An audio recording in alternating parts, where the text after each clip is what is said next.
I'm AP Town, and this is Roleplay Culture. So tell me, do you know where your wallet is? You're a liar and a thief!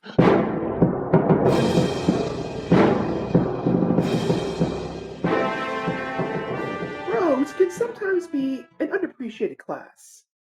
We love to multi-class with them, but rarely do we take Rogue by itself for its own merits. They don't get extra attack to go along with their sneak attacks, nor do they get big flashy spells to twist the fabric of reality. It's so weird that a class that is, in concept at least, built for cheating has to play by the rules so much. But if we add a little bit of spellcasting to the mix, things get very interesting. And that is where the Arcane Trickster subclass comes into play at 3rd level when you choose it. These 1/3 casters have up to 4th level spells to help them cheat the world a little bit like a rogue should be able to do. But it's their cantrips that we're really interested in. We start with 3, which is on par with the wizard and the cleric. We get a 4th at 10th level. We choose our cantrips from the wizard spell list, and they come from any school of magic, unlike their leveled spells. So here are 4 cantrips for the Arcane Trickster Rogue in D&D 5e. Number 1, Mage Hand. We already talked about this 0th level conjuration spell in the wizard list right up over here. But we're going to talk about it again because don't have a choice. The subclass just gifts this cantrip for free.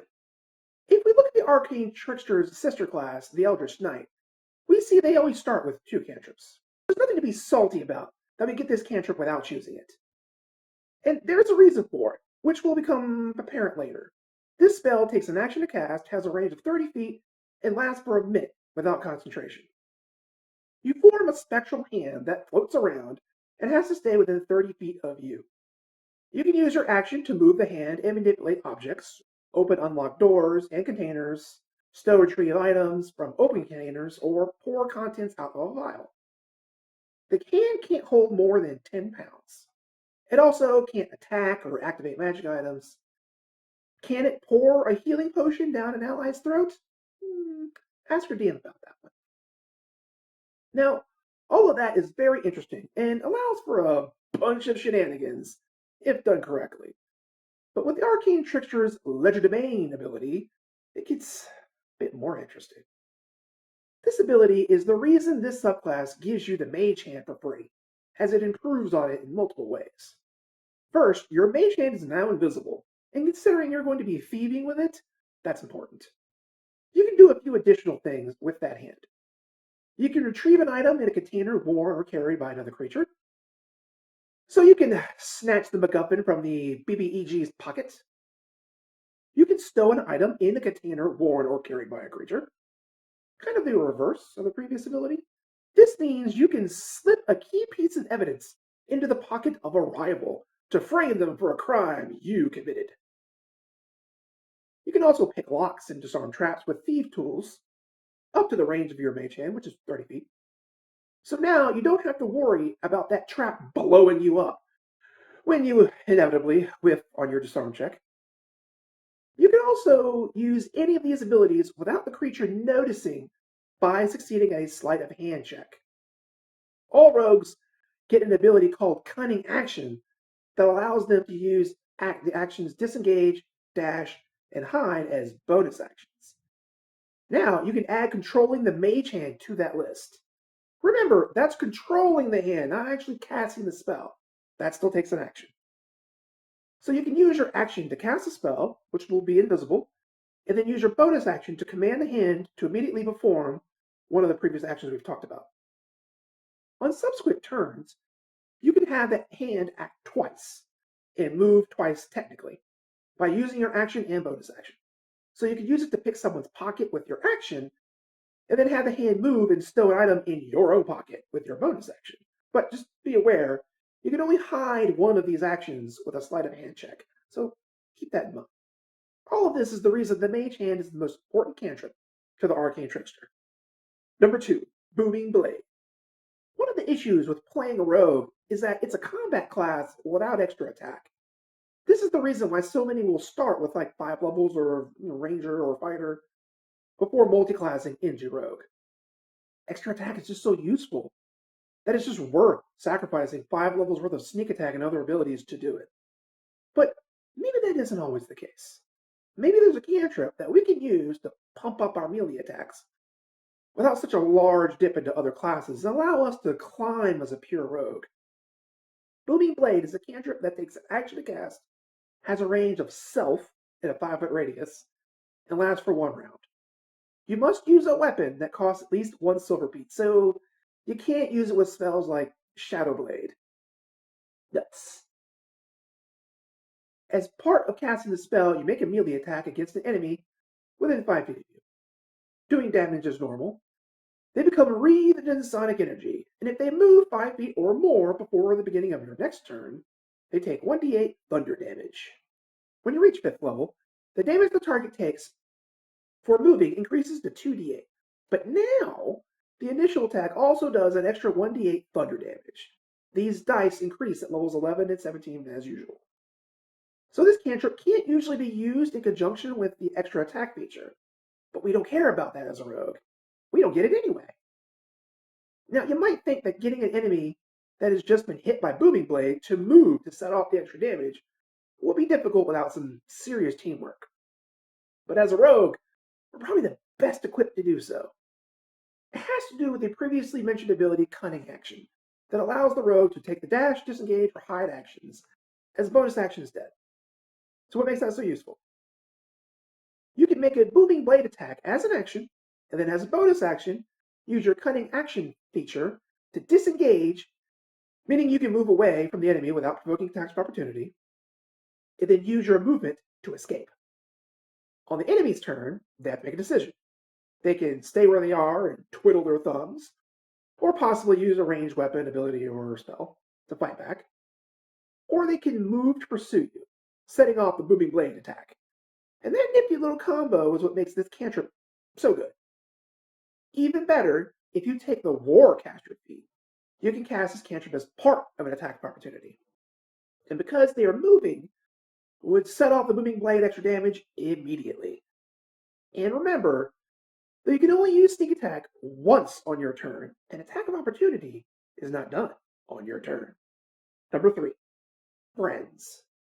If you're going to be stealing all the town mayor's gold, seduce his wife, and then shank him in his sleep, as all good rogues do, you better make some serious friends or you'll find yourself at the end of a noose. That's where this cantrip comes into play. We talked about this spell on our bard list, but I actually think it might be more important for the rogue. The truth is that rogue characters often end up in social situations whether they want to or not. You get caught by some guy sneaking around the villain's chalet, you need to be able to talk your way out of that one. Complicated even further is the fact that you are probably going to be too far away from your party for them to help. So you're going to be on your own, and it will be up to you to get yourself out of these problems. Adding to that difficulty is that, though it makes sense for rogues to have proficiency with social skills like persuasion and deception, it's difficult for them to have a good charisma to back it up, especially for this character, which will probably prioritize intelligence as a tertiary stat. But that's where this 0th level enchantment spell comes into play. It takes an action to cast. It lasts a minute with concentration. It has a range of self, which is great, because not having to cast a spell on an enemy means it won't require a saving throw. And that's useful. Our saving throw DC won't be terrible, but not particularly great either, and I'd rather not rely on it more than necessary. So, you cast a spell on yourself, and while you're concentrating on it, you have advantage on charisma checks with one specific creature that you choose that isn't already hostile to you.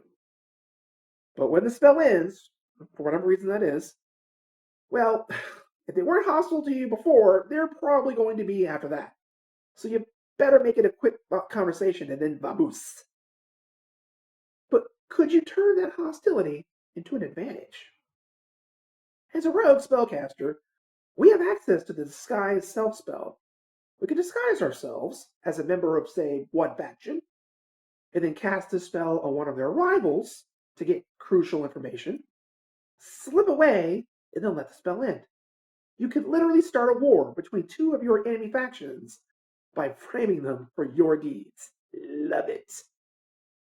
Number 4, Minor Illusion. I mean, how could we not take this spell? We're rogues, spellcasting rogues, but still rogues. Illusions should be our thing, right?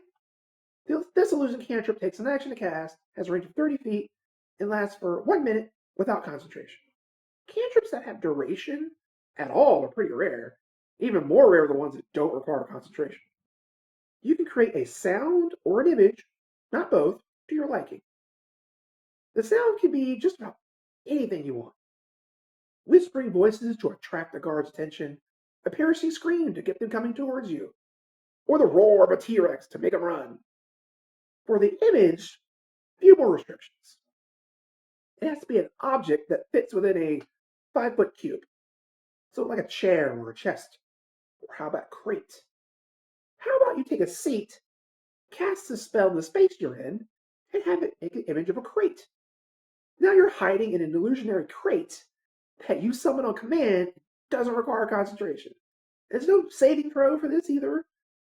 If, and it's a big if, the enemy has reason to suspect something's amiss, they can use their action to examine the object to make an investigation check against your spell save DC. Not a saving throw, but a skill check. If they pass, the illusion becomes see-through, but only for them. Obviously, physical interaction reveals the illusion for what it is. Look, this is the most arcane trickstery of the cantrips that I can think of, except maybe Mage Hand, which we have to take anyway. So many little tricks and distractions that you can create to help rob all of Faerun of its preciouses. Precious! That is 4 cantrips for the Arcane Trickster Rogue in D&D 5e. If you want more videos like this, then you need to subscribe, ring the bell, smash that like button, tell me in the comments below which cantrips you would choose. Other than Mage Hand, of course. And I'll see you in the parlor.